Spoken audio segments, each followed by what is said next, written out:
A stitch in time that saved him 9. In a buzzing high school nestled in western Kenya, Wafula, a spirited and adventurous student, had no idea that one small decision would save him from a fate he'd never forget. In most schools, each class has its own timetable, but one of the strangest things about timetables was the dreaded double lessons. A single subject stretched for twice its usual time.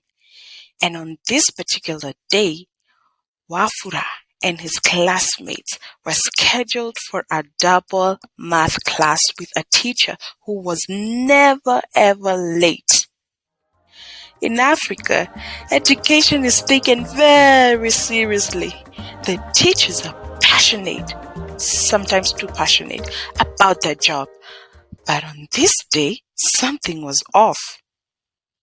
5 minutes passed, then 10, then 15, no sign of the math teacher. The students were thrilled. Freedom! Wafula, always the quick thinker, had an idea. Wase, since PE is next, see we change into a game Saturday we start early. The math teacher is clearly not coming. The idea was golden. In minutes, the entire class was on the big football pitch, divided into teams, having the time of their lives. The midday sun was merciless, but nothing could dampen their spirits. The sweat, the adrenaline, the thrill of the game, it was perfect. Wafula, the team's goalkeeper, was fully in his element, making save after save. But then, thirst struck.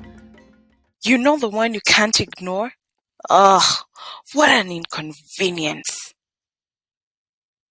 Wafula jogged towards the water station, savoring the cool relief on each sip. But as he turned back towards the pitch, something felt off. From a distance, the sound of cheering had changed. No more playful shouts. Instead, there was organized noise, rushing footsteps, desperate voices.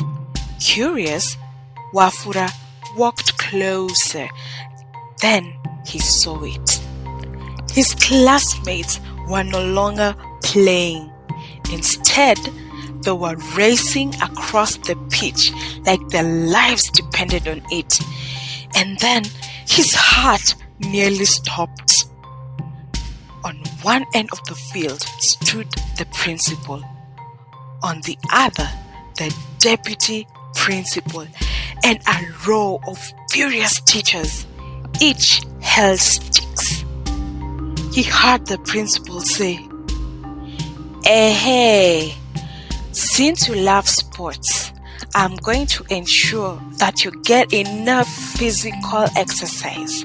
Mnajiona mko na energy mingi sana, si ndio? Faster!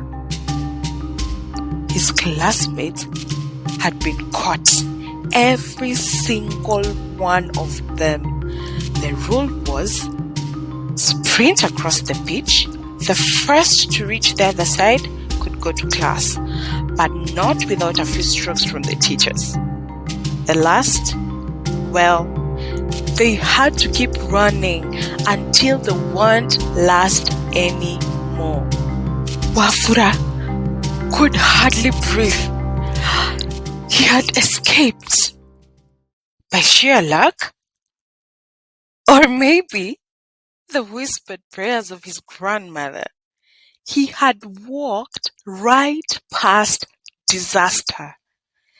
That day, his classmates became a school-wide example of what not to do. And to this day, none of them have forgotten the lesson. And that, my friends, is how Wafula unknowingly escaped a legendary punishment, one his classmates still talk about to this day. But was it really just luck?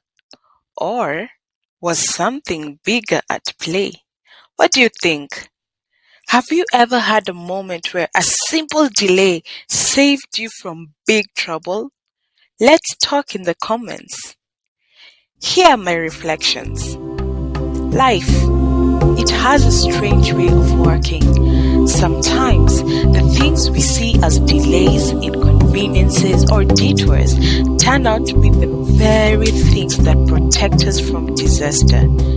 We often rush through life, eager to move faster. But what if slowing down, even just for a moment, could be the key to avoiding something far worse? Sometimes, life slows you down for a reason. It may not make sense at the moment, but look back, you'll realize that a tiny shift in time, just a few seconds or minutes, was all it took to change the course of your day or even your life. If you enjoyed this story, don't forget, like, subscribe, and hit the notification bell so you never miss another East African tale.